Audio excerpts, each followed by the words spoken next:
아침 단상 366호 정옥성 목사.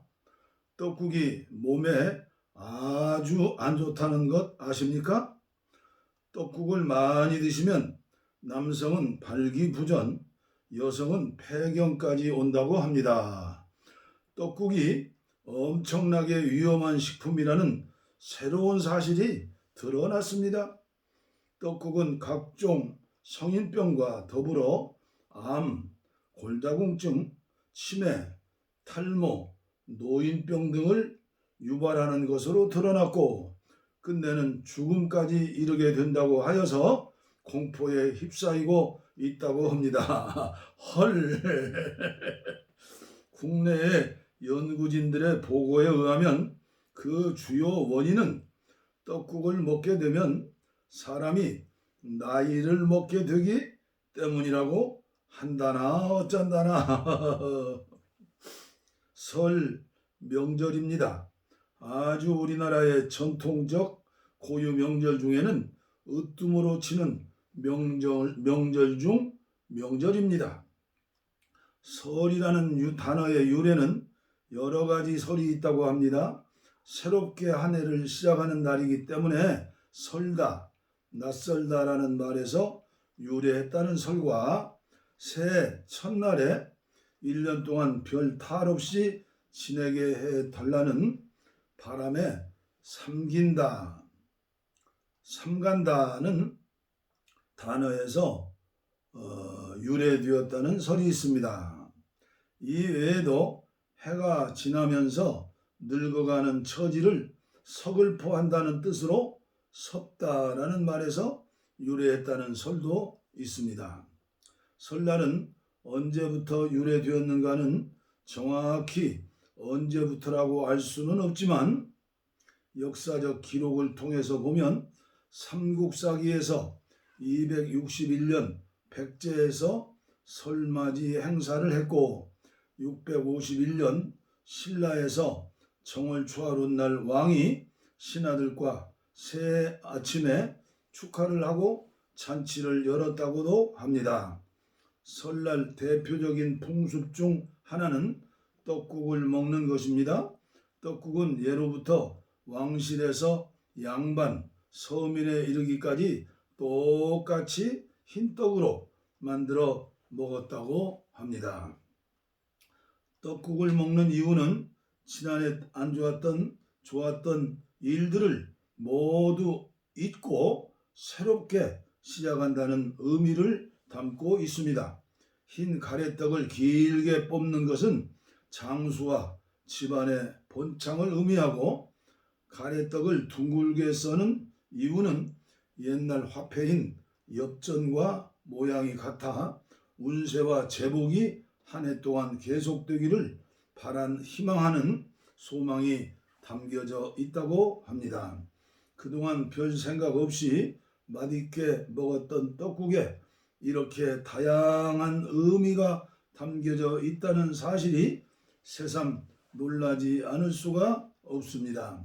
설날에는 온 가족이 모여 다양한 전통놀이를 즐기기도 합니다.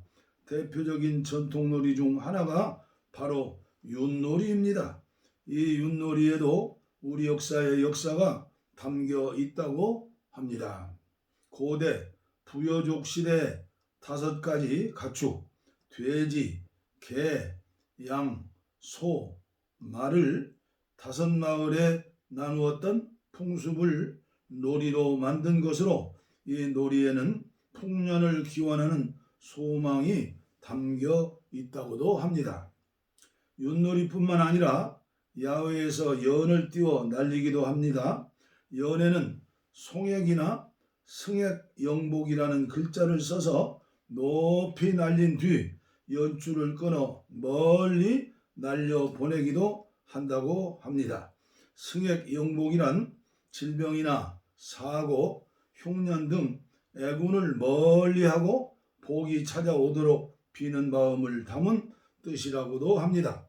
이러한 명절날에는 입는 옷을 특히 비음이라고도 하는데 이날 새 옷을 입는 것은 새로운 사회적 지위나 생활 단계에 들어갔다는 것을 상징적으로 나타내주는 통과 의례의 하나인 것이라고 합니다.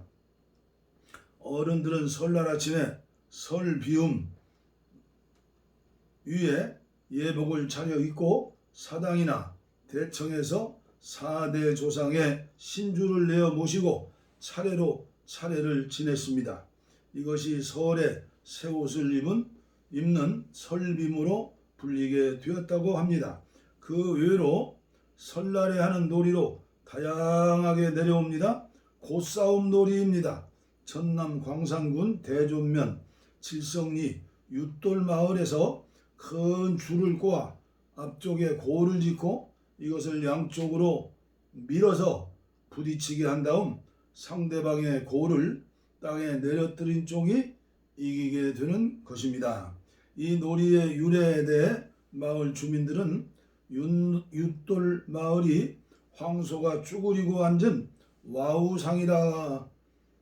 와우상이라 터가 거세기 때문에 이를 풀어주기 위해 시작하였다고들 합니다.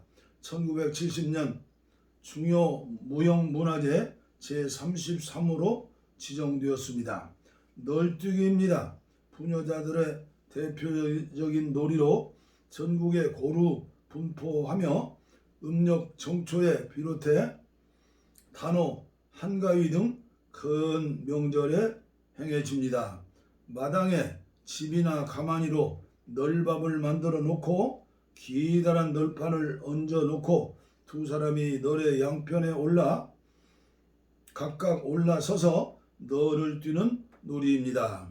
널뛰기의 유래에 대해서 별다른 정확한 기록이나 자료는 없고 다만 그 성격으로 미루어 폐쇄적 여성관이 자리 잡기 전인 고려 이전부터 전성되어 온 것으로 추측됩니다.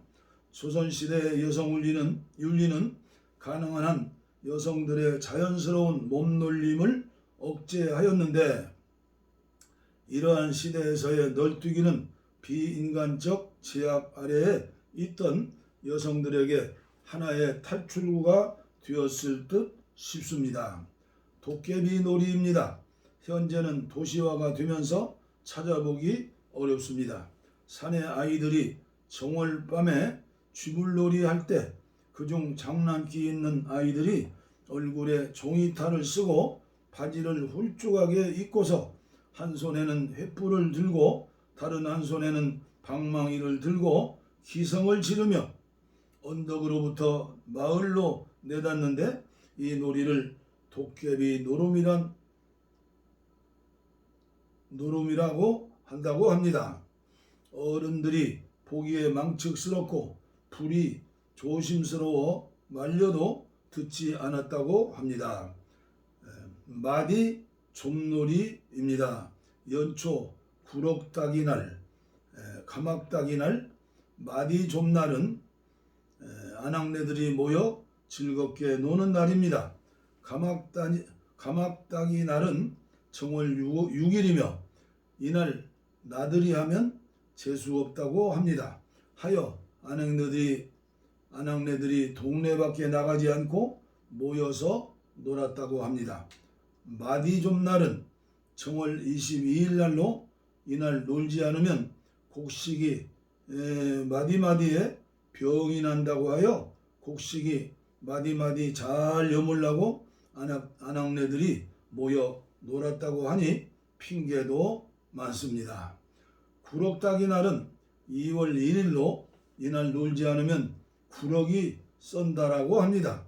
이 세 날에는 아낙네들이 마을의 큰 집에 모여 음식을 장만해 나눠 먹고 북장구 혹은 큰 대야에 물을 가득 붓고 쪽박을 물 위에 얹어놓고 숟가락으로 때리며 물장구를 치면서 돈돌라리와 같은 소리도 하고 넋두리 춤도 추며 즐겁게 놀았다고 합니다.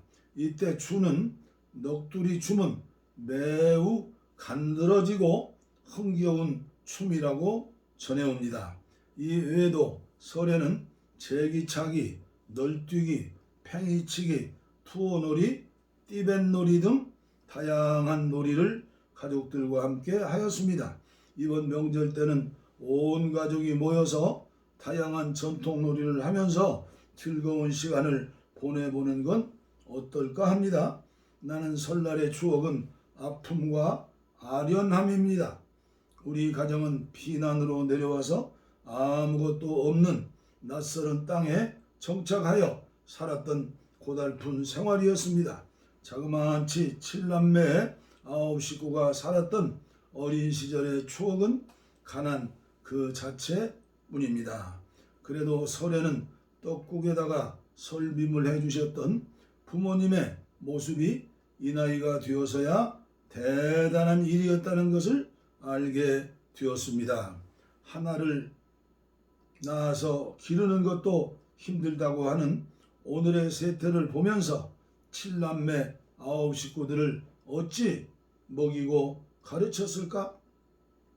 아무것도 없이 맨땅 맨손으로 자식들 거두느라 얼마나 힘이 드셨을까?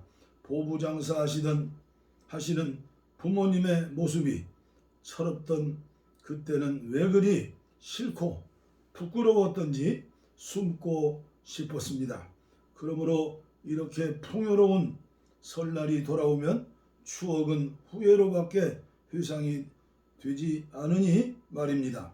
그 가난한 어린 시절에 부모님은 안중에도 없고 더 먹기에 정신이 팔던 철딱선이 없던 아련한 아픔으로 다가오는 설날 아침입니다.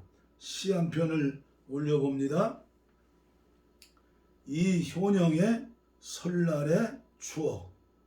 겨울 내내 마음 뒤흔든 추위 속 얼음 언강 속에 연어처럼 살다가 고향으로 모처럼 돌아가는 시간. 지난 시간 모두 내려놓고 가는 길. 정월 초하루 설날 아침 고운 설빔 옷자락 날리며 널뛰어 앞집 담도 뒷집 담도 넘겨보지만 따뜻한 한 잔 술잔 나눌 그리운 친구 그 얼굴 아무도 보이지 않고 나뭇가지 옮겨 다니며 반가워 지저귀는 까치 한 마리 아직도 맞는다. 눈 덮인 초가 마을 한 집 한 집 찾아다니며 세배 다니던 동구박 고갯길도 세뱃돈 받아 뺑이 사서 돌리던 논빼미도 젖는 마음의 거리에서 눈 덮여 사라진 고향. 세월 따라 바뀐 마을 하나가 어린 시절 친구들하고 띄우던 찢어진 방패연으로 떠서 아주 먼 곳에서 아직도 맴돌다가 내 가슴에 걸려 떠돈다. 그래서 설날의 추억 속엔 기쁨도 있고 가난도 있고 부모님의 모습도 있고 두레반 상에 올려진 떡국 속에 어머니의 눈물도 있고 살뜰히 챙겨주신 설빔과 새 고무신도 있고 설빔을 차려입고 세배드리던 아침도 있고 그저 철없이 뛰놀던 시골 담장역 골목길도 있습니다.